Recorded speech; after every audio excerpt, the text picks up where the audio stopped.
Hi everyone, Just for Sweets here. So today we are going to make some meatballs to stick in the freezer, so another freezer meal.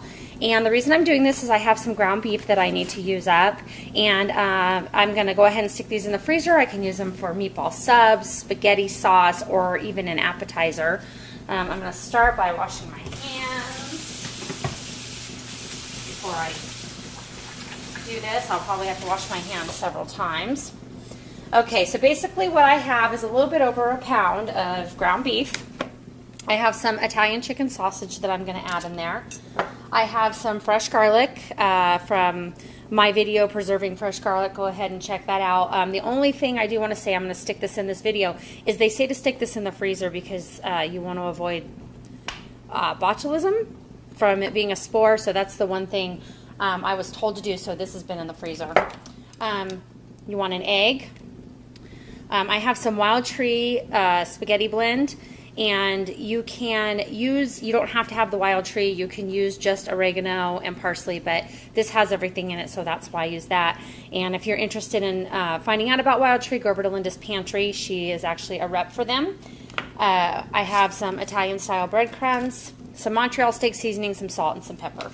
So I've got my ground beef in the bowl already, and you want to make sure you have your Ziploc bag. Let me get this out of the way. Your Ziploc bag ready to go, and I just have it in here to make it much easier to load into. So I'm opening my chicken sausage here. I'm going to stick that in there. Just like that.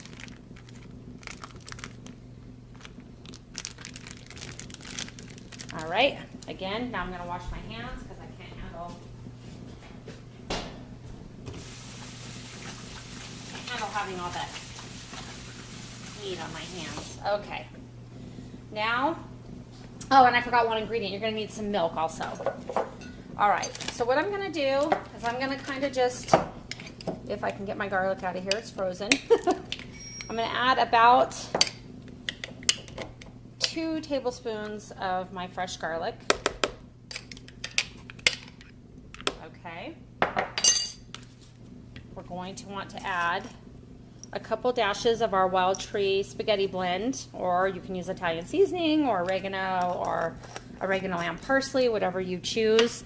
The Italian sausage does have some of that in it already. The next thing we're going to do is we're going to add some Parmesan cheese to this, and I'm going to use about a half a bag, and this is 1.5 cups is a 6-ounce bag, so I'm going to use about 3 ounces in there. Okay, next we want to add our breadcrumbs, and we are going to use about a 1/3 cup or so, and I have Italian style breadcrumbs. You can use panko breadcrumbs, you can use whatever you have. You can even make your own breadcrumbs. So we're going to use about a 1/3 cup of our Italian style breadcrumbs. Okay. Next, we want to add our Montreal steak seasoning, and I'm going to do it in my hand. I'm going to add approximately 1.5 teaspoons of Montreal steak seasoning. Next, we want to add some sea salt, but not a whole lot because that Montreal steak seasoning actually has salt in it. So I'm going to add just about 1 teaspoon or so of some sea salt. And the Montreal steak seasoning also has pepper in it, but I'm still going to go ahead and add some extra pepper because we like some extra zest in ours. So I'm going to add about 1/2 teaspoon to 1 teaspoon of pepper. Okay, the last thing we need to do is we need to add our egg right there. Throw that in the sink. And we're going to add about 1/3 cup of milk. Start there. You can always add more. We just want to make sure that these meatballs bind together. So then go ahead and take your hands and start mashing everything together, just like so. Woo, it's cold. I should have gotten it at room temperature first. All right. So you're just going to keep mashing. And if you want to adjust any ingredients, this would be the time to do it. It's not like you can taste it, but you can kind of see what your seasonings are going to look like. So I'm going to wash my hands. I'm going to add a few more, and then I'm going to show you how how to roll these. Okay, so I have everything mixed together. I added a few more ingredients to this. I added a little bit more Montreal steak seasoning, a little bit more fresh garlic, and then I also wanted to add some smoked paprika to it. So I added about a half a teaspoon of smoked paprika just to give it a nice smoky flavor. I love that spice. So we're gonna go ahead and start making the meatballs, and you can make them any size you want. I'm gonna just make them yay big. I don't know. You can take about a tablespoon of meat and just kind of roll them together, not too firm because you want to have a little bit of air in them.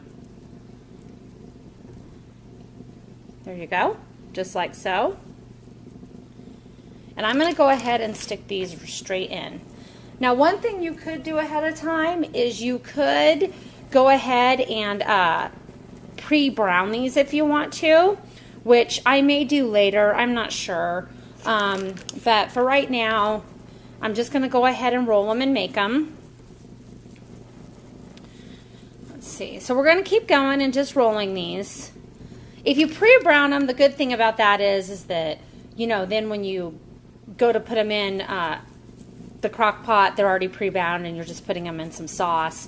Or you don't have to do that step. It just saves you a step. So definitely I do recommend if you want to pre-brown these. And if you do that, do it in a skillet with some olive oil or some grapeseed oil, and just, you know, kind of cook them until they're brown, and then stick them in your freezer bag, let them cool, and freeze them. Now, the reason I'm doing them this way is that if I want to put them into spaghetti sauce, I like to have mine raw and drop them straight into my spaghetti sauce. So if you want to kind of split the bag in half, you can do that as well. So I'm just going to keep rolling, and I'm going to freeze mine raw, but it wouldn't hurt to split the bag and do half pre-browned and half not. All right, so you just keep rolling. We're just going to keep rolling these meatballs until it's all gone. Just like that. And you can make them much smaller if you want to. But if you're having meatball subs, you kind of want a big one. Okay, but do not over roll. You don't want to compact that meat too much. I like to just give it some air inside so it can breathe. All right, so I'm going to keep rolling. Actually, I have to wash my hands before I pause my camera, so hold on one sec. We're going to keep rolling these meatballs, and I'll be back when they're all done. Okay, so we're all done rolling the meatballs, so here they all are. We got quite a bit out of that, you can see. Now, you're going to want to make sure that you store these. If you're not pre-cooking them, if you're not pre-browning them and you're keeping them raw, make sure you store them up. I actually took them out of the container and started stacking them that way because we don't want them all to mesh together. So it's important that when you throw them in the freezer, don't just throw them in there or you're going to end up with just a big bulk of meatballs or of meat. So I'm going to actually stick them in the freezer just like this and set them up. I got to remember to date them, but then that way they're all done and they're ready to go. So that's just one little tip there. Again, you can put these in a crock pot with barbecue sauce. You can pan fry them and put them on a meatball sandwich with some spaghetti sauce. You can stick them straight into your spaghetti. Whatever you want to do, the option is yours. And I hope you had fun with this. So if you have any comments or questions, feel free to inbox me or put them in the description box below or in the comment section below. In the description box below, I'll put the ingredients that I used. I hope you give me a thumbs up. I hope you join me on my Facebook page, Just for Sweets, and my group page, Recipe Book, which is where most of these recipes are. And feel free to share me on your Facebook page as well. So until next time, next video, have a great day, everyone, and God bless.